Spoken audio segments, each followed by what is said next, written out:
This drug epidemic is no joke. People are dying. People are being trafficked. Daughters, sons, sisters, and brothers. I was in a very dark place. I was sleeping next to dirty needles. Sleeping in a room next to a huge rat-infested kitchen. Many people using the same toilet that didn't flush. Watching people get beaten up, mangled, and tortured because of missing drug money. Some nights I didn't even have a place to stay. I slept in the rain under a staircase at a motel. I was in a very dark place, and it wasn't a dream. Hi, my name is Caitlin. I'm 22 years old, and this is my journey. I had a painful childhood. I ended up in foster care. I used to bounce around from house to house. I always left my suitcase half-packed just to be prepared for the next house because I knew it was coming eventually. And that went on for a few years, for about 2 years, and then I ended up eventually adopted. I was put into a great family that loved me. They were a good Christian family, and they really showed me what it was to be loved, although I had a lot of hurt in my heart. You know, I was very blessed as a kid. I had the best Christmases, the best holidays, huge Easter baskets, and I loved it. I felt doted on, and it was, you know, it was a good time. It was a good time, but as years went on, those things started not to matter anymore, and I started feeling these emotions from my childhood, like an erupting volcano that would just erupt without any notice or anything. So from like 14 and on, I spent a lot of those years trying to fit in with crowds and find who I was and conform to the world. And whenever I'd come home from school, I would just explode. And it was because of the things that happened to me when I was a little kid, I realize now, but then I just labeled myself as crazy. I was psycho. I felt like a nobody. I just really, really wanted to be liked. And I let the devil really trick me a lot and tell me that I was better off doing it on my own and I can go find a different type of people that would like me. And so as high school went on, I ended up starting to experiment with partying and drugs and alcohol and stuff. And you know, I thought I had friends. I thought I was in the popular crowd, and come to find out they didn't really accept me as I thought they did. So I decided to do my own thing, and I went off. I got into a really, really toxic relationship with a guy. And I think the enemy thought that he was finally going to take me out with this. Pretty much that led me into a very nasty, dark heroin and meth addiction.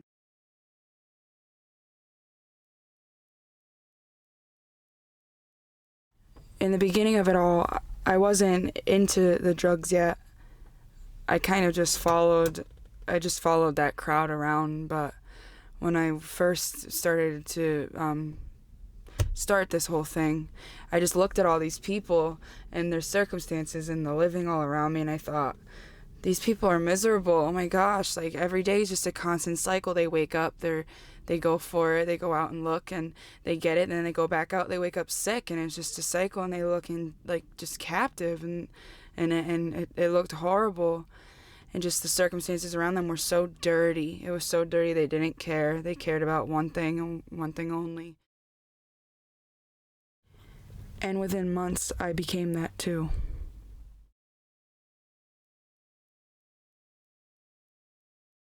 It took me to the bottom of the bottom. I've never seen anything like it in my life.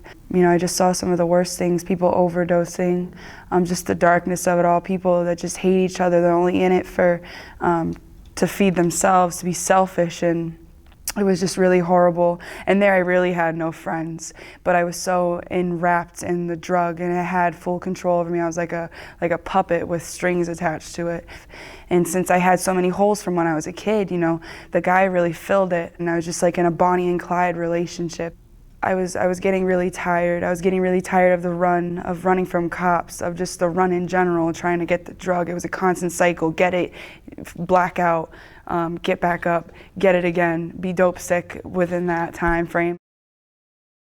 So I remember one day we got a hotel, doing our normal bouncing around, whatever we were doing thing, and we had a bunch of people come to the hotel, and this kid is blue in the face and gray, and I remember him slouched, and he couldn't get up, and we started shaking him, and he wouldn't get up, and he wouldn't get up, and he wouldn't get up, and we started panicking, and we didn't know what to do, and we definitely didn't really want to call the cops, so we threw him in the shower, we threw him in quick, we were beating him around. Nothing was working, and I think that was one of the scariest moments in my life. It was one of the first overdoses I had ever seen. And I remember just, saying, forget it, if we all go to jail, we're gonna go, because this kid cannot die in front of me. I don't wanna bury his body.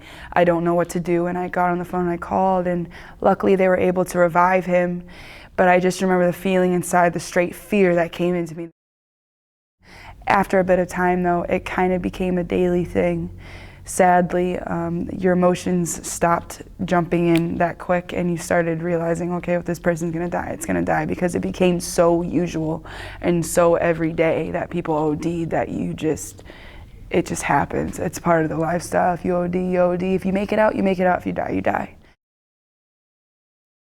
Human trafficking, it is so bad, and these girls, they're like enslaved by it, and they will do anything for the drug. So not only are they selling themselves just because of whatever emotional void they're trying to fill, they're selling themselves because of their fear of the person that is pimping them out, and the fear of not having the drug. I remember one day I met this girl, and I would actually take her around and do her runs, because she would pay me in drugs to do her runs.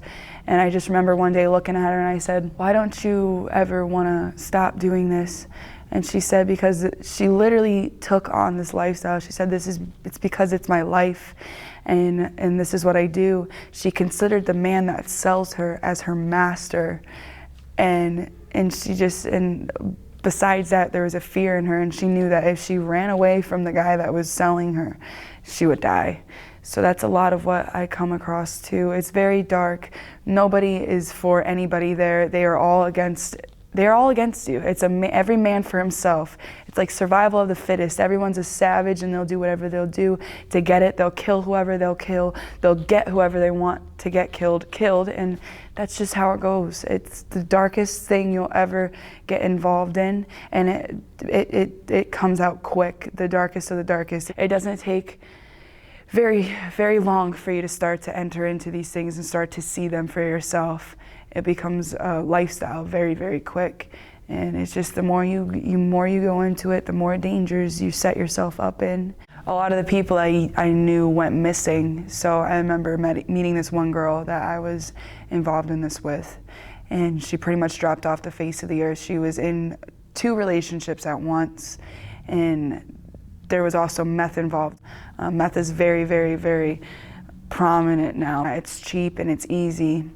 And so she was involved in that, and so were the men that she was involved with. And a lot of times meth will take you out of your mind. It'll turn you into something that you do not want to be. It'll take over. And I remember this girl, she was in that, and these guys, and all of a sudden she went missing. She was in a custody fight for her little boy, and she never showed back up to the custody battles.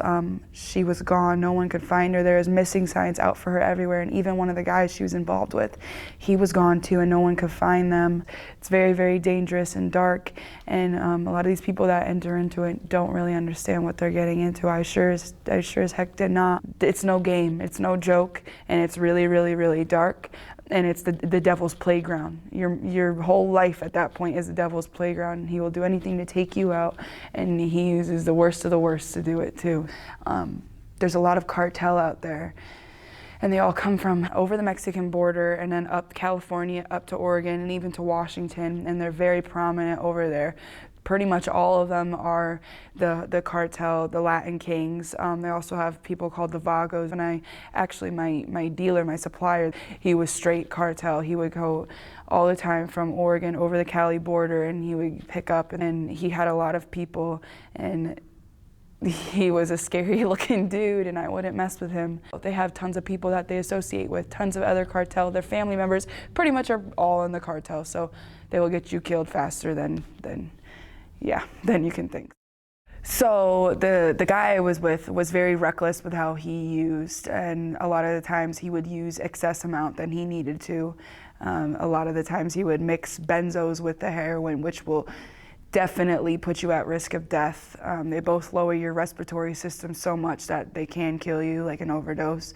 And so many times he overdosed on me. But I remember the one time that he did, all of a sudden we heard a big bam and a crash onto the floor, and we ran over to see what happened. He was so blue, his hands were turning blue, everything on him was blue, and he wasn't breathing. His heart was so slow, you could barely feel it pumping at all.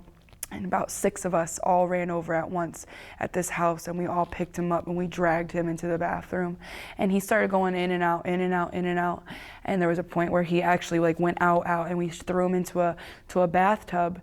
And at the time, I wasn't able to revive him with people, or with Narcan like people use nowadays. I had nothing on him or on me for him, so I had to use other drugs to stimulate him and get him out of it. And luckily he came out of it. I knew that he was so depressed in life and he didn't want to feel anything. So I know that there's many times where he would overuse to the point where I don't really know if he cared if he died. I'm pretty sure he was gambling with death at the time. But situations like that constantly. But at the end of it all, this became so frequent that I literally bought Narcan and I had it on me in my wallet at all times. It didn't ever stop. It was very, very dark. I felt like there was a spirit of death around me constantly, and people just carried that on them, and it was clinging to me. I'm so grateful that I'm here today. I don't even know how, but God. So yeah, it's wild. There's a time during, all this mess that crazy situations happened, violent situations happened. I remember one day I was sitting back at the house I was at, and I got a call from my ex, and he hadn't shown up to the house in 2 days, and all of a sudden I hear him screaming, like screaming. And he's like, "Kate, I need you to get like $2,000 together or something like that, $2,000, and I need you to come down to this, I forget his name, so-and-so's house, and I need you to get me out of this situation." He's like, "I'm tied up right now, I'm in his garage, he has a gun to my head." And meanwhile, I'm hearing this guy scream in the background, give me my money, like screaming, "I'm gonna kill you." And he's like crying, he's hysterical. And at that moment, I'm like helpless, like, I don't have $2,000. I'm relying on this guy that I was just left at his house to help me even not be dope sick. How am I gonna help you? So in my head, I'm like back and forth, like, oh my gosh, he's gonna get killed. Like, I don't have $2,000. And this actually went on for 2 days. Every 30 minutes or so, I would get a call. "Are you gonna help me? Are you gonna help me? I need help." Like, more screaming in the background. And finally something happened where other people intervened and got him out of the mess that he made for himself. But it was just wild. All these things would constantly happen where he would rob people, and they would finally catch him. And for some reason, people in this drug culture just think they're invincible. Like, you can just take someone's money or take someone's dope, and then somehow your repercussions aren't going to come. Like, people aren't going to find you, people aren't going to hurt you. And that was one of many. One night he left and he came back a few hours later. I had no idea where he was. That was my constant thing. No idea where Ben is. Oh well, I guess he's just doing whatever he's doing. And he came back, and I walk into the light of this bedroom that we were in, and he walks up the stairs, and I said, "Ben, where's the money?" "I don't know." "Ben, where's the drugs?" "I don't know." Okay, well, walks into the light, and half of his face was just drenched in blood, and I was like, oh my gosh, what happened?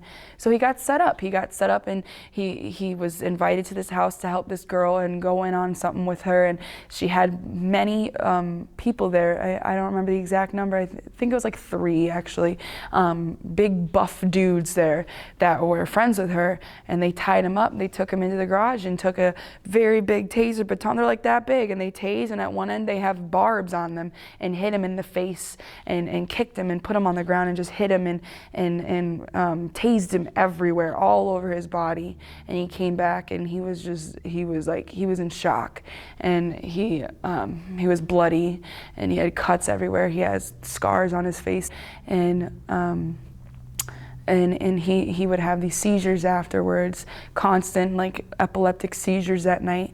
And then sometimes they wouldn't be seizures, but sometimes he had post-traumatic stress over the tasing, and he would wake up and he would start having a dream that he was being tased, and so these things happened to him constantly.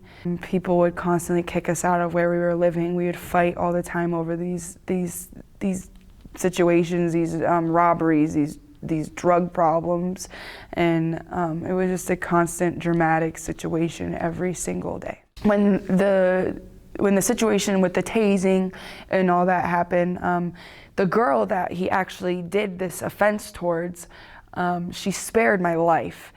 The people that she hired to hurt him were actually wanting to find me too, and they were going to do the same thing to me. I was not by any means scotch-free out of all this. I was very much so involved. Our relationship was very much so like Bonnie and Clyde. I would be the lookout or the one that would just stand guard or whatever. So I was very much involved in this too, and they wanted to get me too, but the girl said, no, don't touch her.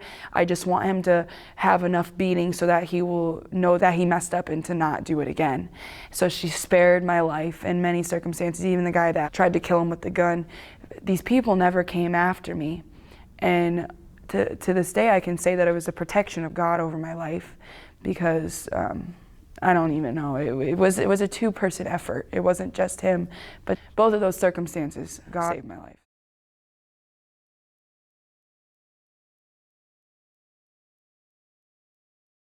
The day that I decided that enough was enough, July 30th, I called my family, and I cried out. I told them that I was still at it, and I couldn't handle it anymore. And I remember having to just shut the phone off quick, and I had to give the phone back to this guy that was not allowing me to hang out with him, that didn't want me around, and I had to give it back and left them hanging.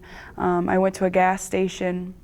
And I was sitting on the side of the road alone. I was counting down the hours till I was gonna start to be in withdrawal mode again. And I just remember sitting there like, God, I can't do this anymore. And I was shaking, I was freaking out. I needed help really bad. But little did I know that there was a God that was actually listening to me. As soon as I said that, it was pretty much like he was like, okay, let's start this thing. There's one phrase we use to describe what happened. It was a whirlwind of miracles. Those first 24 hours, those first 36, 48 hours, thing after thing happened. So many divinely orchestrated events. Everything fell into place. The Lord sent this man to me, and he helped me. He got me out of the situation. He stayed with me the rest of the next day. He got me into an emergency room, and like that, things started lining up and working out for me to get out of the mess that I put myself in, into a detox and into a stable situation and back to my family. So Caitlin's newfound friend, we ask him to take her to the hospital. He stays with her until we get her to the next step, the 24-hour lockdown facility, the sobering center. That's where I arrived the following day, 15 minutes before the drug dealers would have arrived. She was in a horrible withdrawal by that point. She was literally skin and bones. Because of the methamphetamines, she had been going days at a time without food or sleep for weeks. The next step was the medical detox center in Eugene. When I checked her in, the nurse looked at me and said, "Sir, you didn't get her here a day too soon. This girl was almost dead."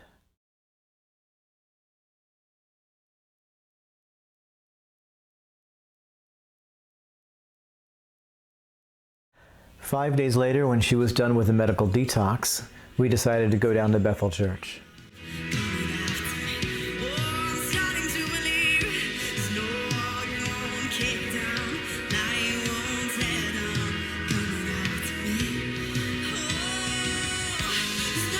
So at one point while we're driving to Bethel, I remember turning to Kate and saying, "Kate, it seems like most of your life the enemy's been trying to trick you, making you think that this isn't your real home with us, with the Lord, as a believer." I said, "Do you think he'll ever be able to trick you like that again?" I remember her turning to me and saying, "Dad, after seeing how dark that path really gets, And after seeing all these miracles that he's done for me, she said, how could I ever turn away from him again? How could I ever believe that my real home isn't with him? And I looked at her and I said, welcome home, Kate. Welcome home. And about that time, down at Bethel, Stephanie Grotzinger was saying, I can't get away from it. I can't get away from it. There's something about rejoicing them home. Rejoicing them home, celebrating them. Oh, hear him sing and welcome home. Oh, I hear him sing and welcome home. It is finished, it is done. Oh, welcome home. He's dancing you home. Oh, he's singing you home. As we were driving, we had no idea this Sunday evening service was shifting into a repentance service with open invitations for baptism.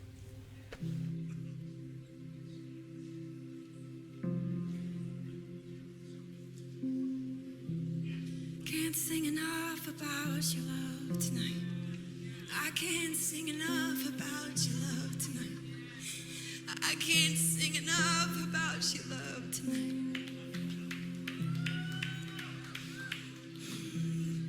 I feel it strong on me. I feel it strong in me tonight. And I know it'll never leave me. And next thing I knew, there there she was. You're not a one-night stand.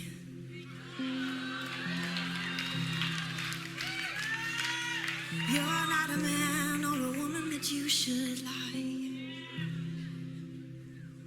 Your promise comes through every time.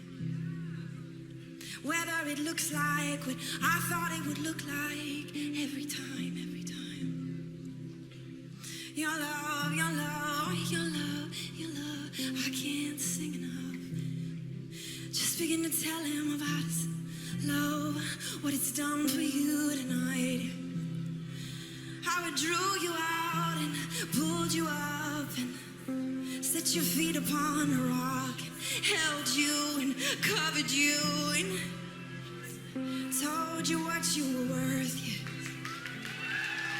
Oh, love, love, love, love, love, love, love, love, love. It's your love. Oh, love of God, oh, love of God, so rich and pure, measureless, measureless and strong. Just begin to sing out a song, come on. I knew that I wanted to be different, and I was tired of the way that I had been living, and not just for that year of my life, for the years before that even. I was done with the emotional torment and just trying to live my life on my own. So I said, yes, let's do it. And I told him I'm never looking back, I knew this was my new home. And I just felt different. I got baptized. It was the best night of my life. And the next morning I woke up and I felt different. Not like everything was just changed immediately. I knew I had to make some of my own changes in my life and start to live differently, but I just felt like there was some type of cleansing in my spirit. So it was amazing. I decided to finally go into a long-term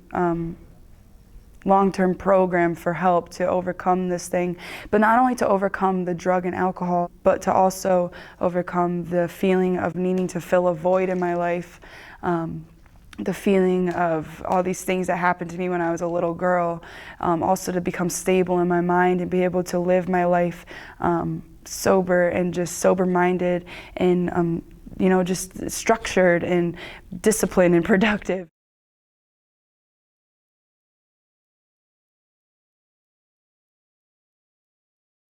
So what's crazy about God is that after crying out and not actually knowing exactly what I was crying out to on that day, that I was finally finished with it all, the fact that he just came in, I had no idea. I was still kind of in like a blur in my mind. I knew that I was tired, but I was still in a blur. But even through all that, he still came through and set up many circumstances to get me out of this spot, and I came back to New York, and I went through a few weeks of a different rehab. And even in that rehab, a little bit of my heart started to explode because my parents had got me into devotional, and I had a Bible, and I started reading, and I even had a little journal that had what was on the front, Joshua 1:9 on it. And I would just read that over and over, just the front of the journal, and I would read these devotions, and I started to understand a little bit more, and I'd be in my room alone, and I'd feel like he was like there. And I remember just starting to understand a little bit more. I had already been offered the idea of Teen Challenge, and at that moment my head was still not exactly in that place.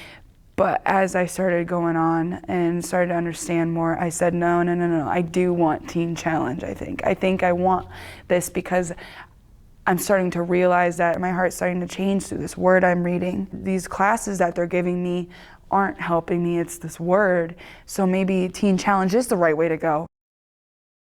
As soon as I stepped into that program, God pretty much changed my life. I was kind of like in his grips, and he was like, yes, I got you now, we're gonna do this. Ever since I've been here, oh my gosh. He's so...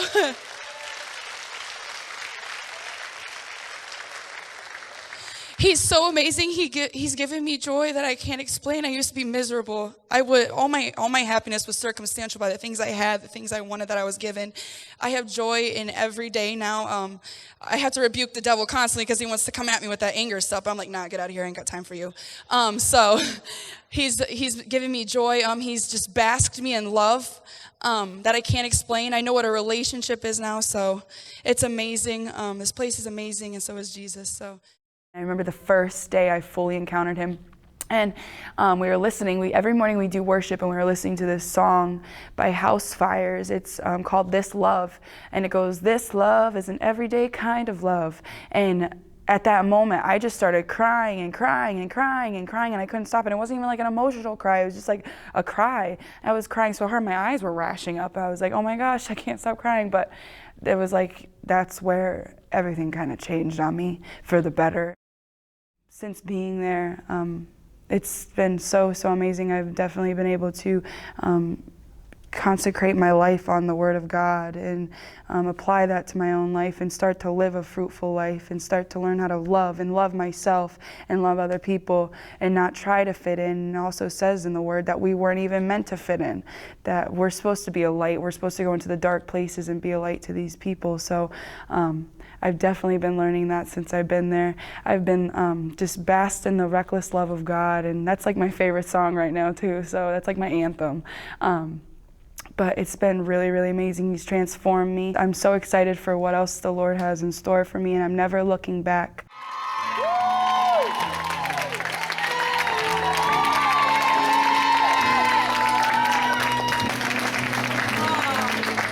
Alright, hi everybody. So I'm not going to go really far into my past because honestly I'm at the point where I don't want to, I would rather talk about God's goodness than what I've been through. I don't want to glorify the past, but I want to glorify God. I was on the side of a gas station. I was by myself. I was counting down the hours so I was going to be dope sick. I didn't know what else to do, but that night I finally realized the one thing that I've been running from, the one thing that I've been trying to avoid, the one thing that is trying to pull me so hard, and he moved mountains for me. Like, can I tell you? He moved mountains. I can't. So, We're made to go out into the darkness and be the light to those people that are still living in darkness, and I think that that's been the biggest life changer for me. A lot of people are shameful of their past, and I'm not ashamed to tell people that I've been through it too with them, because I know that's what draws people to the Lord, when you have actually been in their shoes. So when I finally learned to understand the grace of God, then came along the love of God. And so I started to understand what grace was, and I started to realize how much I don't deserve it.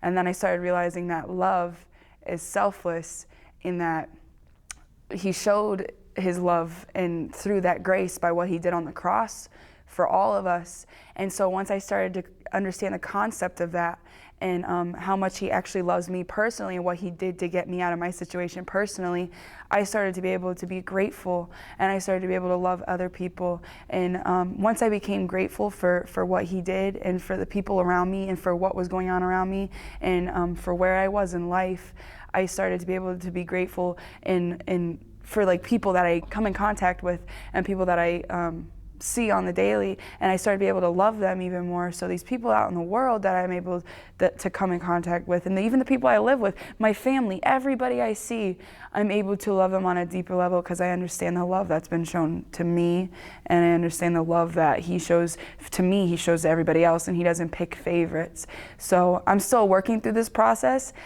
It is a process, so I still have my hiccups sometimes where I do get frustrated. That's normal, but I'm able to have a heart now for people around me, and I'm able to tell them about Jesus and what he's done for me, and I'm able to not get so easily frustrated and to have patience and understanding and selflessness. I'm able to really practice these things and put them into full effect and apply what love is in the Word to other people, and that comes along with understanding what he did for me and being able to fully understand the rescue mission that he had for me when he got me out of my dark place in Oregon. Once you can actually take in what he's done for you, you can give that back to other people, because sometimes the only God that people see is through you.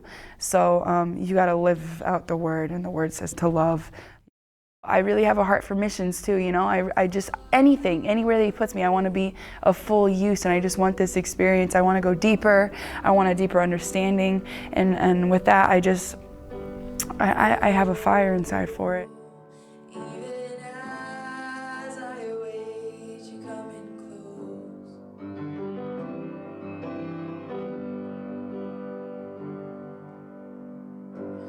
You're like summer in the night. People that we usually see out in the world. The sun goes down, but still I feel you. The only bit of hope that they see is through us, and the only bit of Jesus that they see is through us.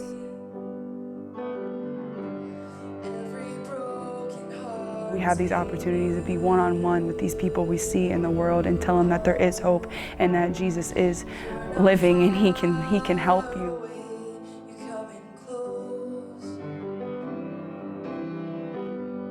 I started to feel like a fire inside, and I can't really explain to you like how I started to feel this or where it came from, but all of a sudden I just was like, I have to be there. I just have to be there. There's no heart unseen. There's no space between you and I. You and I.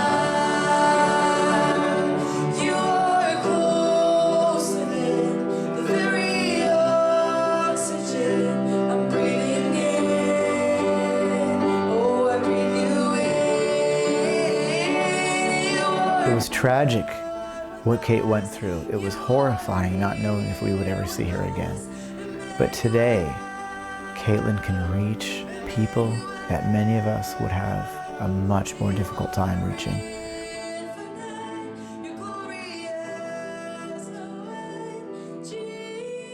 I have decided to go to the Bethel School of Supernatural Ministry. I'm really excited about this because I know that the Lord has put a desire in my heart for missions and a desire in my heart, a very strong one for worship. And I'm just really happy. I know that this is a starting block to the rest of my life with whatever the Lord has for me. Oh, the overwhelming, never-ending, reckless love of God.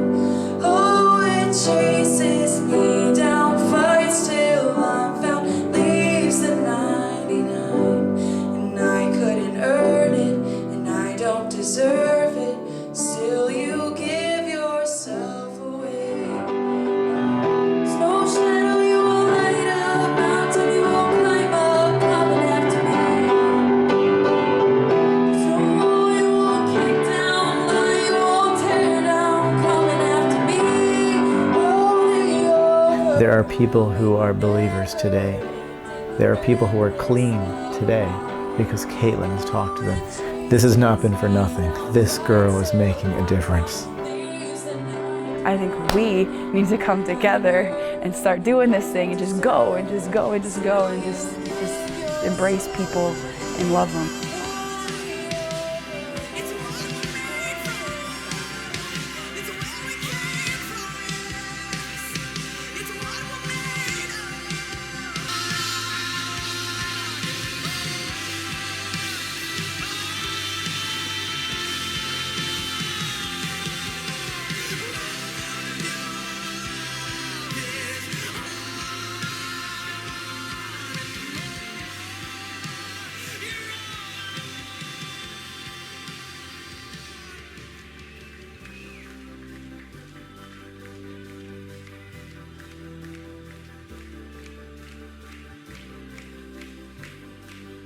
I feel like we're supposed to dance over the family that's getting baptized tonight. I can't get away from it. I can't get away from this.